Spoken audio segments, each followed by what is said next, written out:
Mr. President, I have here the transcript of the hearing in Congress.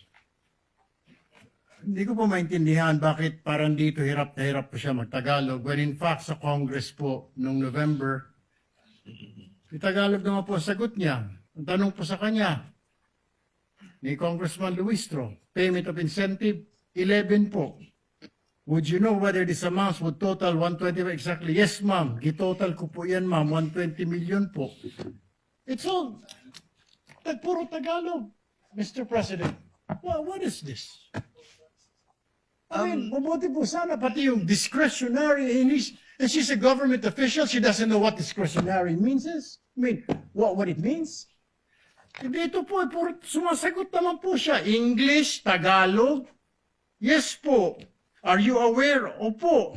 O may authority, special disbursing officer. Kasi po, wala akong alam kung paano po i-implement ang mga confidential.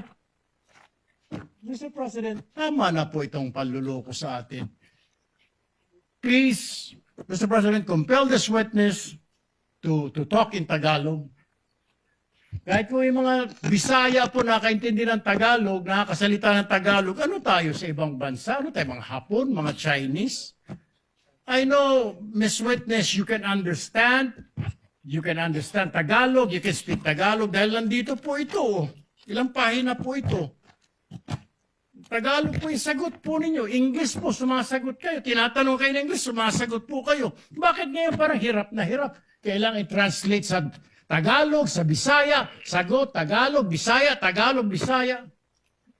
E abutin mo tayo ng isang taon dito, Mr. President. Ito po, sumagot naman po siya. Alam nga ba naman, lulukuhin tayo ng nagtatranscribe po nito. Sagot mo yan. Kasi po, nagbabase lang po ako sa ibinigay ni Sir La Chica ng mga ibinalik niya sa akin. Ms. Acosta, kindly answer the question. Piatos po ang sinabi ko, ma'am, na apelyido. That's all, Mr. President. Thank you, Senator Judge Erwin Tulfo. Point well taken. Attorney Ligut.